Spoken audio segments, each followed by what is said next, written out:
Nah, kita harus mulai belajar gimana sih supaya kita punya percaya diri yang sehat. Ya.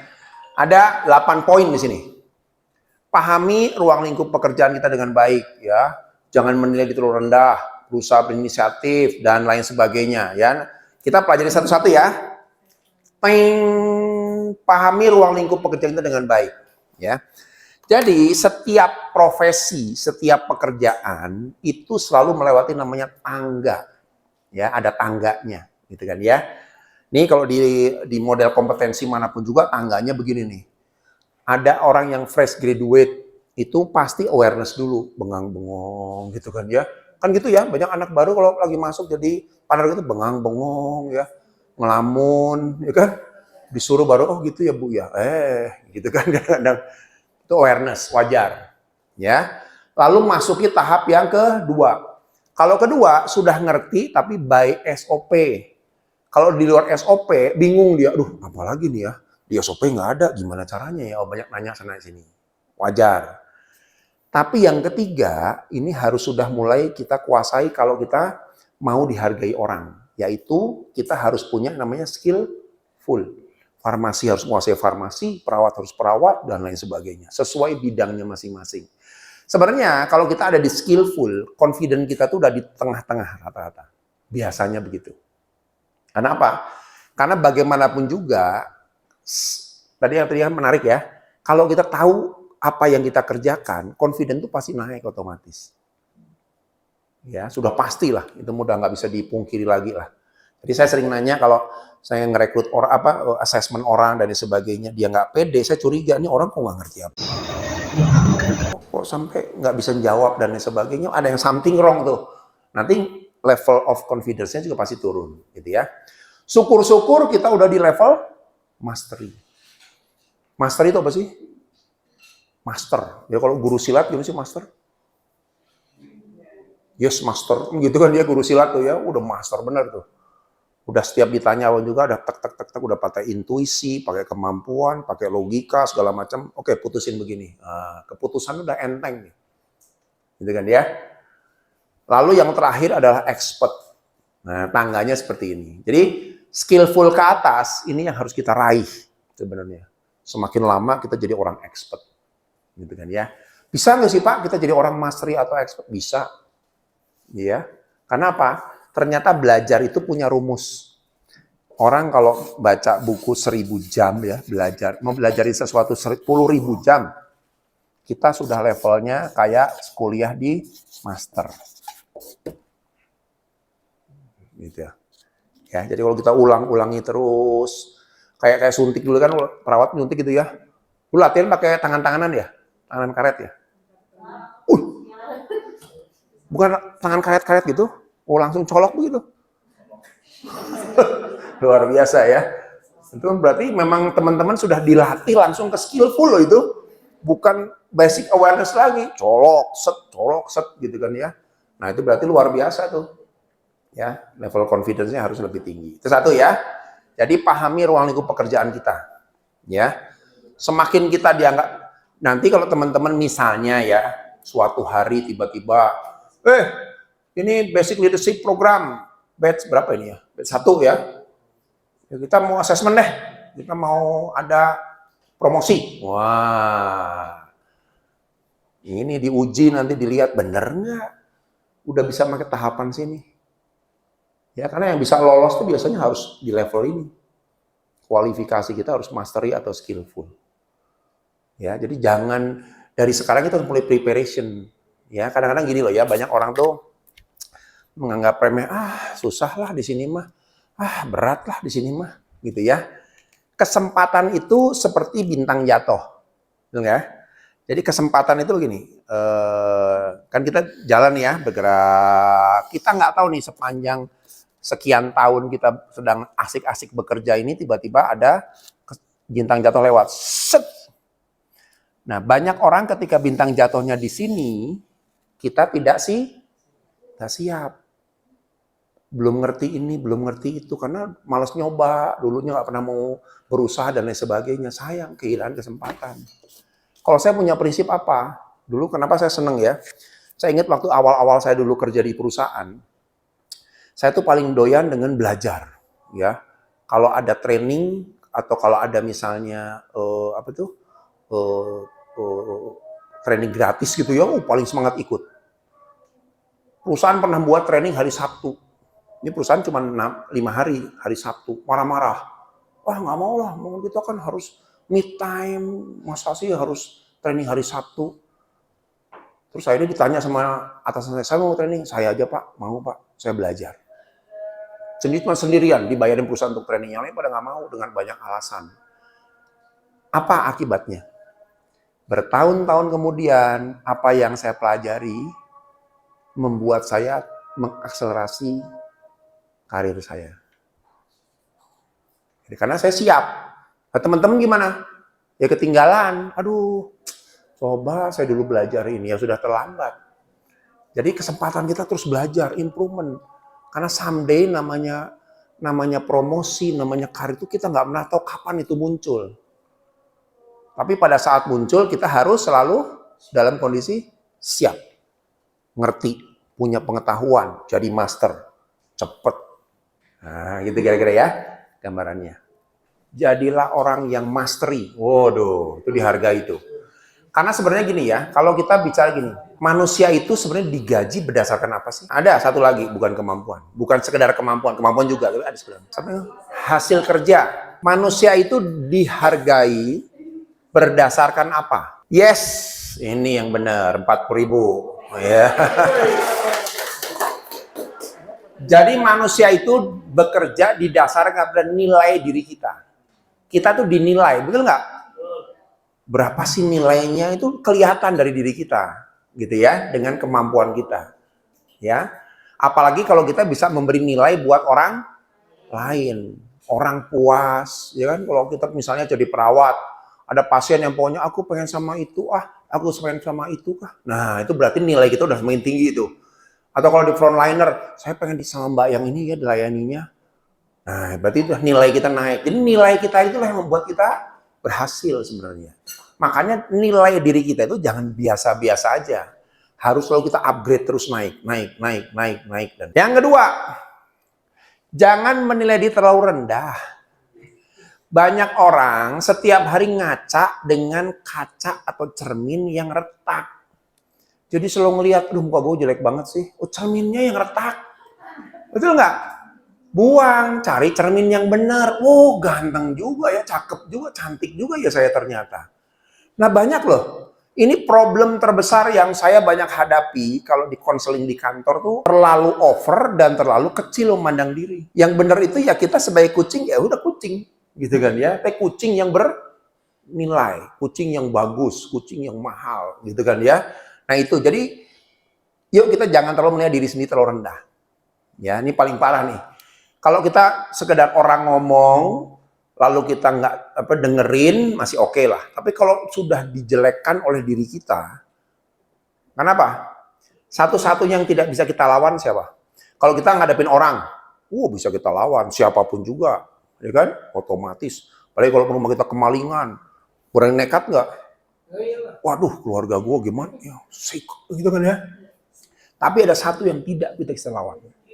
Diri sendiri. Berusaha untuk berini. Nah, ini dia. Apa sih bedanya orang yang pinter dan orang yang biasa-biasa? Bedanya. Dinobatkan sebagai orang tercerdas di muka bumi.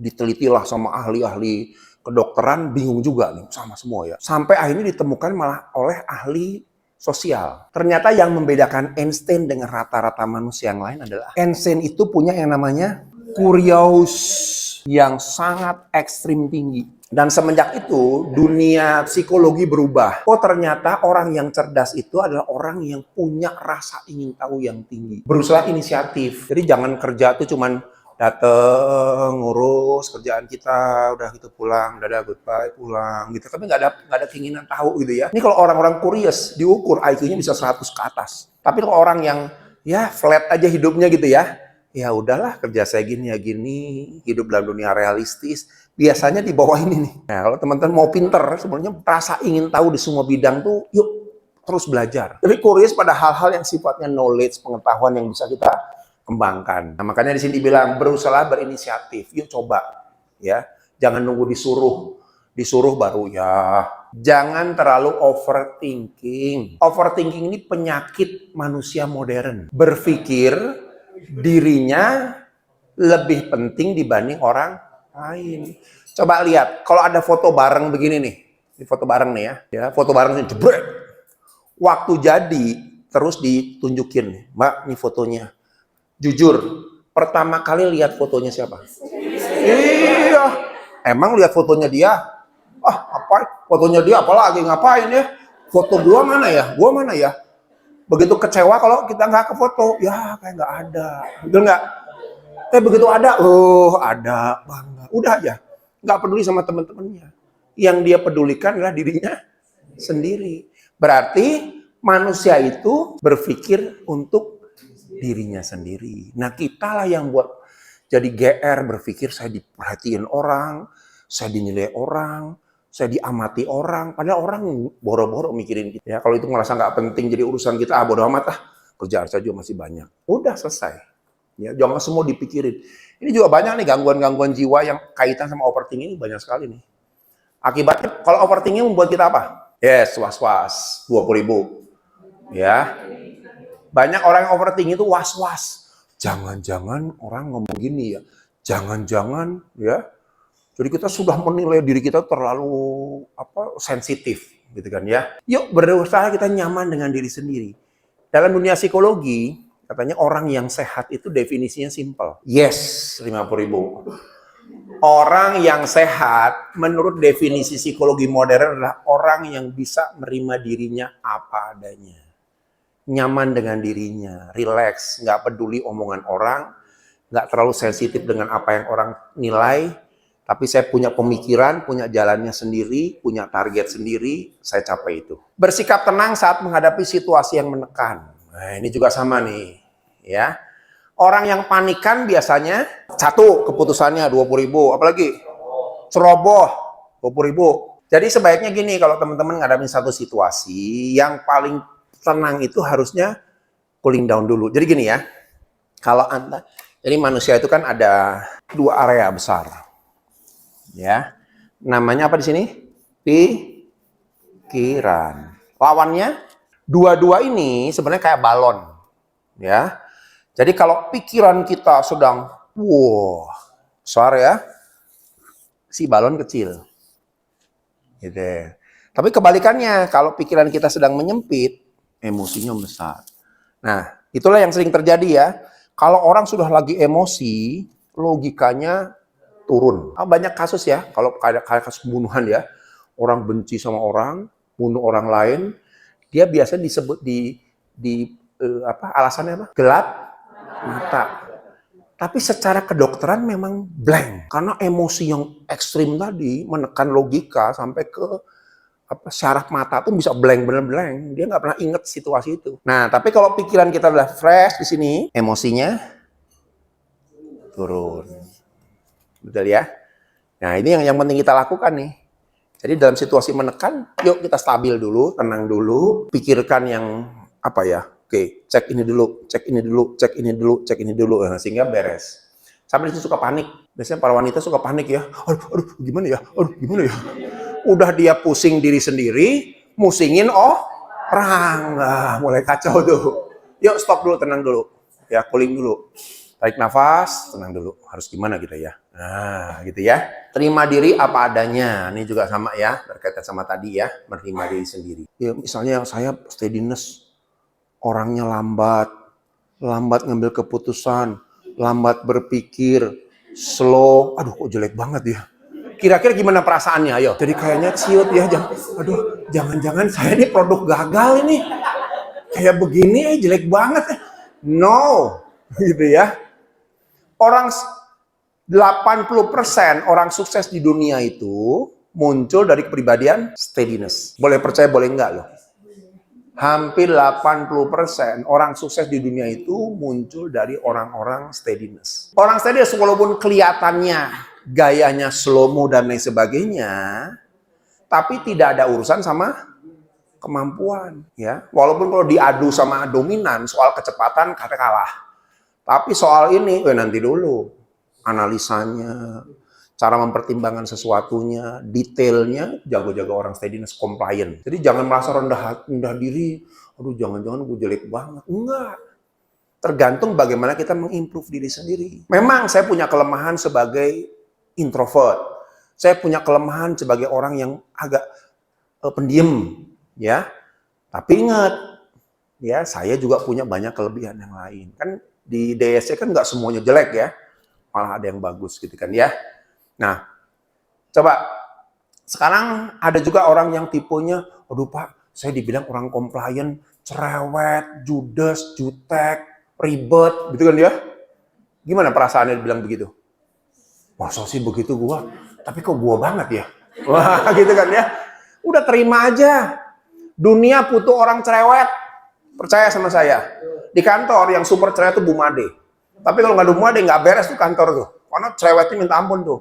Soal kebersihan, ketertiban, disiplin, SOP, cerewetnya luar biasa. Tapi saya berpikir kalau nggak ada Bu Made yang sekeras begitu, dengan kita banyak proyek, dengan jumlah orang sedikit, rasanya perusahaan nggak bisa jalan. Jadi orang cerewet itu diperlukan. Ya. Jadi teman-teman, ya mungkin oleh orang di seberangnya akan dicela ya. Lu cerewet amat sih? Tenang. RSB membutuhkan orang-orang cerewet. Wah, gitu ya, harus bangga dong. Gitu kan ya. Jangan nih. Terus kalau orang influence, ya kan? Udah banyak ngomong, banyak ngoceh sana sini, ngomong sering gak nyambung. Gitu kan ya. Kesana kini ngobrol melulu. Ya, kalau mau sebentar, gue mau ke sana sebentar ya, ngantar surat ya. 2 jam gak balik-balik kemana nih ya? Nyangkut-nyangkut dulu ngobrol ke tempat lain. Tapi ingat, apa kelebihan orang influence? 20.000 nih ya. Banyak relasi dan biasanya dia itu orang yang bisa melekatkan kerja sama tim. Itu jagonya dia. Kalau dunia tidak ada orang influence, nggak ada kerjasama tuh, yang ada jutek-jutekan, diem-dieman. Karena orang influence lah kita terikat kuat. Kan orang influencer nggak bisa lihat temen bengong ya, misalnya. Seorang influencer misalnya orang steadiness ya. Mbak, kok diem aja sih? Ayolah, ngobrol lah. Diem aja sih. Gitu. Akhirnya ngobrol. Jadi orang-orang yang nggak pede itu biasanya didorong sama orang-orang influence. Ya. Orang dominan. Udah suka ngotot, suka maksa, pokoknya. Nggak kapok lagi ya. Apa positifnya? Kalau nggak ada penggerak, orang motivator, nggak jalan tuh. Memang kadang-kadang sifatnya suka maksa, tapi setelah dipikir-pikir, iya juga ya. Ini Bu Made lagi nih. Bu Made tipenya suka, ini lengkap semua nih.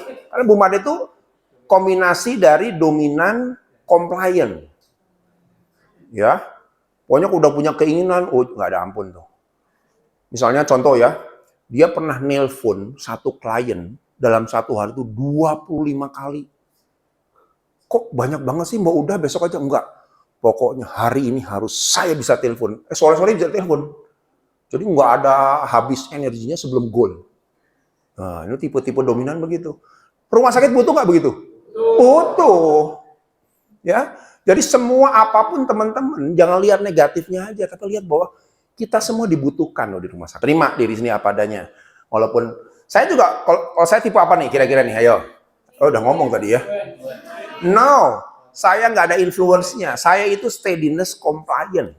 Dites berkali-kali sampai sekarang, ya steadiness compliant. Saya kalau disuruh milih ya, kita hangout yuk, ngobrol-ngobrol sama temen, reunian. Mending di rumah molor. Itu saya. Betul. Lebih enak tidur, nonton Netflix, dan sebagainya. Lebih nikmat daripada hangout ngomong nggak karuan, apalagi nggak nyambung gitu ya. Kalau Bu Made terbalik, nah Bu Made lagi nih. Kalau ngobrol, sebelum habis 280.000 kata sehari, belum selesai. Ngomong terus, karena tipenya doyan ngomong, extrovert. Gitu ya. Jadi terimalah. Saya juga nggak merasa pengen jadi orang ekstrovert, enggak. Saya menikmati hidup saya happy dengan hidup saya bisa improve kemampuan diri saya walaupun saya tipenya tadi ya, yang dianggap orang slow motion dan lain sebagainya, happy kok. Nah teman-teman juga sama. Karena kita semua punya kontribusi kok dalam rumah sakit ini. Apapun tipe kepribadian kita.